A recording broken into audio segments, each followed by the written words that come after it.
नमस्कार, आप देख रहे हैं सी न्यूज भारत। मैं हूं आपके साथ प्रिया श्रीवास्तव। वक्त हो गया मध्य प्रदेश बुलेटिन का, जहां बात करेंगे मध्य प्रदेश की खास और चुनिंदा खबरों पर।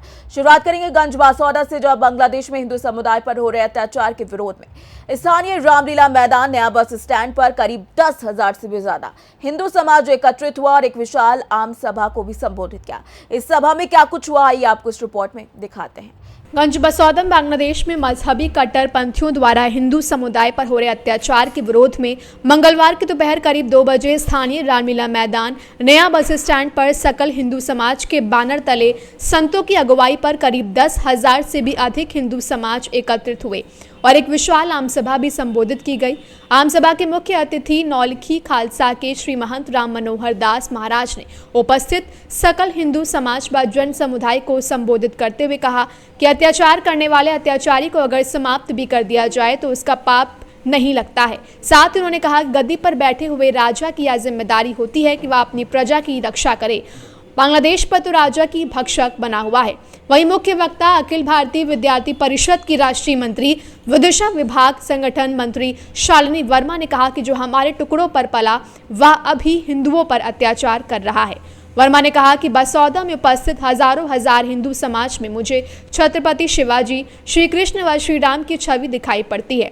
आमसभा के विशाल मंच पर प्रमुख रूप से नौलखी खालसा के श्री महंत राम मनोहर दास महाराज, गंज हनुमान मंदिर के महंत महेश्वर दास त्यागी, मुडरी धाम के महंत परशुराम दास महाराज, पंडित केशव शास्त्री, कथावाचक पंडित देवेंद्र भार्गव, कथावाचक अभिषेक कृष्ण शास्त्री, राजा महाराजा, कथावाचक अंकुर महाराज सहित मुख्य वक्ता विद्यार्थी परिषद की राष्ट्रीय मंत्री शालिनी वर्मा प्रमुख रूप से उपस्थित रहीं। अब सहयोगी सरकार होगी तो निश्चित रूप से उनको भी, उनके भाई भी तो है, वो हमारे भाई हैं जैसे, तो हमारी इस आवाज़ के ऊपर उनको इस विषय में कड़ा कदम उठाना ही चाहिए। उठाएगी, हमको भी ऐसा विश्वास है। प्रधानमंत्री जी, हमारे माननीय प्रधानमंत्री उस विषय में बड़ी सचेत है। सकल विश्व का कोई भी हिंदू हो वो भारत के हिंदू का भाई है। इस भाव को लेकर के आज देश भर में सकल हिंदू समाज का व्यक्ति रोड पर उतरा है। यहाँ के हिंदू समाज की एक ही मांग है, जिस प्रकार से बांग्लादेश के अल्पसंख्यकों को प्रताड़ित किया जा रहा है, उनकी महिलाओं के साथ बलात्कार किया जा रहा है, उनके स्थायी व्यवसाय छीने जा रहे हैं, उनकी जमीन छीने जा रही है। इस प्रकार से एक भयावह परिदृश्य हमको पिछले 4 महीने में देखने के लिए सामने आया है और लगभग 5 करोड़ हिंदुओं का नरसंहार पिछले 100 वर्षों में हुआ है। जहाँ बांग्लादेश में 30% हिंदू रहते थे, आज 8% हिंदू बच गए। भारत का अल्पसंख्यक भारत में रह करके मलाई खाता है, किंतु दूसरे देश में हमारा हिंदू अल्पसंख्यक कहीं न कहीं पीड़िता और उनकी बेटियों के साथ दुष्कर्म होता दिखाई पड़ता है। आज पूरे देश भर का हिंदू समाज क्रोधित है, सड़कों पर आया है कि जिस प्रकार से बांग्लादेश में हिंदुओं को चिन्हित किया जा रहा है, गलहवा करने वालों पर एफआईआर दर्ज की जा रही है। इससे सकल हिंदू समाज में आक्रोश है।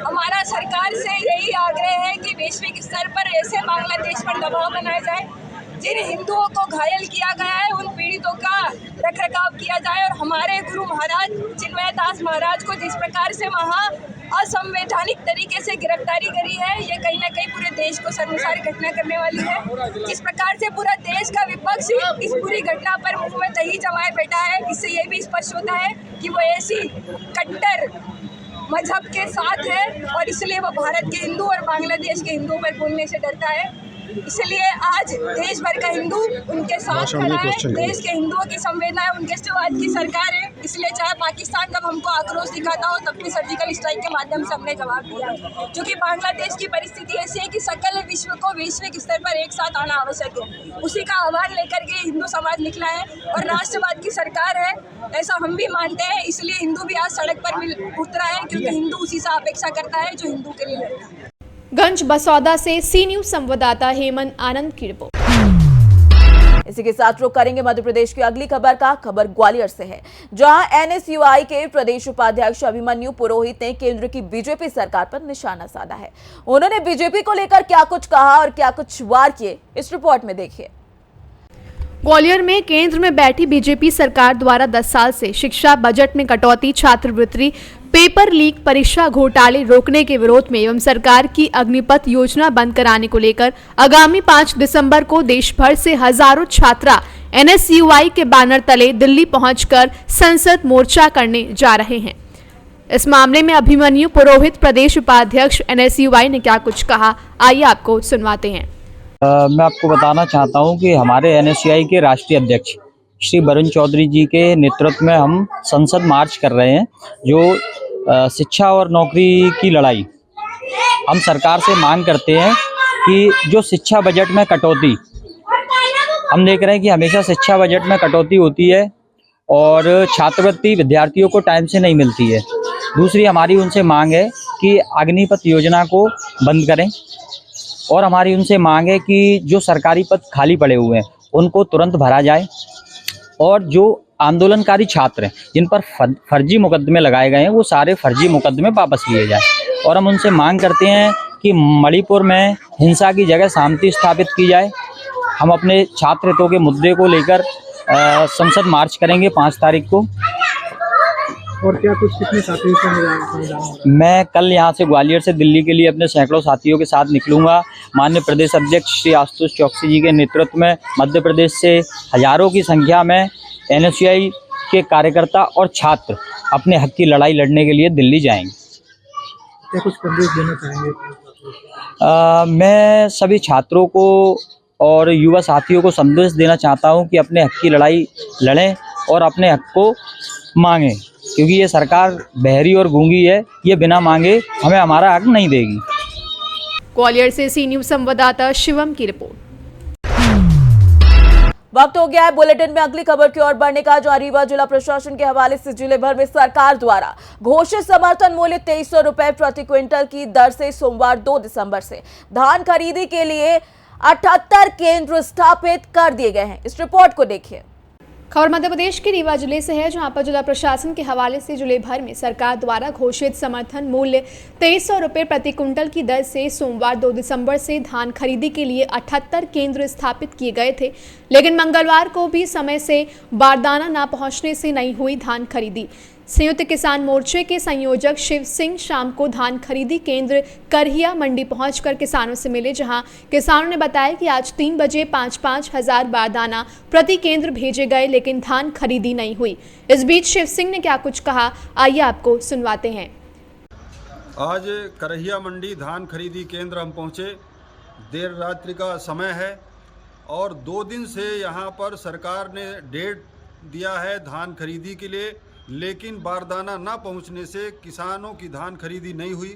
ये तमाम ट्रैक्टर खड़े हुए हैं, किसानों के 1-1 हज़ार रुपये प्रतिदिन के किराए पर हैं। आज 3 बजे के बाद बारदाना आया है। पर सेंटर में 5000 बारदाना भेजे गए हैं, लेकिन किसानों का कहना है कि जब धान खरीदी होगी तो 1 दिन के लिए भी बारदाना वो नहीं पूछ पाएंगे। किसान किस तरह से धान बेचेगा, ये हालात हैं यहाँ सरकार के। तो हमारी मांग है कि 20 तारीख का जो समय है धान खरीदी का, उसको भी बढ़ाया जाए और तत्काल अधिक से अधिक बारदाना की व्यवस्था हो, जिससे किसानों की धान तौलाई हो सके। रीवा से सी न्यूज संवाददाता अर्जुन की रिपोर्ट। इसी के साथ वक्त हो गया शिवपुरी की खबर की ओर बढ़ने का, जो आज शिवपुरी में बांग्लादेश में संत और हिंदुओं पर हो रहा है अत्याचार के विरोध में शहर में सकल हिंदू समाज ने प्रदर्शन किया। इस समाज का क्या कुछ कहना और इन्होंने क्या कुछ मांगे की, इस रिपोर्ट में आइए आपको दिखाते हैं। शिवपुरी में बांग्लादेश में संत और हिंदुओं पर हो रहे अत्याचार के विरोध में मध्य प्रदेश के कई जिलों के साथ शिवपुरी में भी सकल हिंदू समाज ने प्रदर्शन किया। हिंदू समाज के लोगों ने आक्रोश रैली निकालकर राष्ट्रपति के नाम एक ज्ञापन सौंपा है। बता दें कि आज हिंदू समाज के लोग तात्या टोपे समाधि स्थल के पास प्रदर्शन के लिए जुटे थे। यहां से एक रैली के रूप में लोग निकले और माधव चौक पहुंचे। माधव चौक पर ही कलेक्टर रविंद्र कुमार चौधरी पहुंच गए थे, जहां हिंदू समाज ने राष्ट्रपति द्रौपदी मुर्मू के नाम बांग्लादेश में हिंदुओं पर हो रहे अत्याचार के खिलाफ हस्तक्षेप करने की मांग की गई थी। जो सरकार प्रायोजित प्रेरित हिंसा हो रही है, वहाँ पर हिंदुओं को नरसंहार हो रहा है, उसके विरोध में हिंदू समाज की सुरक्षा को, उनके अधिकारों को सुरक्षित करने के लिए और आज यहाँ पर ज्ञापन दिया गया है राष्ट्रपति महोदया के माध्यम से सरकार, केंद्र सरकार भी इस प्रसंग में, इस प्रकरण में उचित कार्यवाही करे। किस प्रकार की मांगे हैं, मतलब इसमें इस प्रदर्शन के माध्यम से किस प्रकार की मांग रही है, किस प्रकार की कार्रवाई होनी चाहिए उन लोगों पर? हमने जो यहाँ पर ज्ञापन में भी लिखा है कि वहाँ पर मंदिरों को तबाह किया गया है, इसलिए मंदिरों का जो तोड़ा गया है वो बंद होना चाहिए। दूसरा, वहाँ पर हिंदू समाज की जो हिंसा है वो बंद होनी चाहिए। साथ में उनकी जो संपत्ति है उसको जिसकी लूट की गई है वो बंद होनी चाहिए और वो संपत्ति उनको सुरक्षित उनको वापस मिलनी चाहिए। दूसरा, हमने ये मांग की है जमात इस्लामी के जो गुंडे वहाँ पर छोड़े गए हैं, वास्तव में उनको उन गुंडों को बांग्लादेश में फिर से कैद में डाल करके और जो हिंसा कर रहे हैं, हिंदुओं को हत्याएं कर रहे हैं, एक बार उसको रोकने के लिए भी हमने मांग की। अनेक मांगे हैं, वो हमारे ज्ञापन में आप सबको किया। ये प्रदर्शन कहाँ से कहाँ तक हुआ था? शहर में कहाँ से कहाँ तक हुआ था प्रदर्शन? अच्छा, तात्या टोपे मैदान से हम लोग 12 बजे प्रारंभ हुआ था और उसके बाद में हमने एक वहाँ पर जो हजारों की संख्या में हिंदू समाज आया था उनके सामने वास्तव में बांग्लादेश में हिंदुओं की क्या स्थिति उसको लेकर के 15-20 मिनट का जो जनता है उसके बीच में विषय भी रखा था। और उसके बाद में जो हमारी रैली में हजारों की संख्या में लोग थे। शिवपुरी से सी न्यूज संवाददाता विनोद सिकरवार के साथ ऋषि गोस्वामी की रिपोर्ट। फिलहाल इस बुलेटिन में इतना ही। देश दुनिया की बाकी और खबरों के लिए आप बने रहिए सी न्यूज भारत के साथ।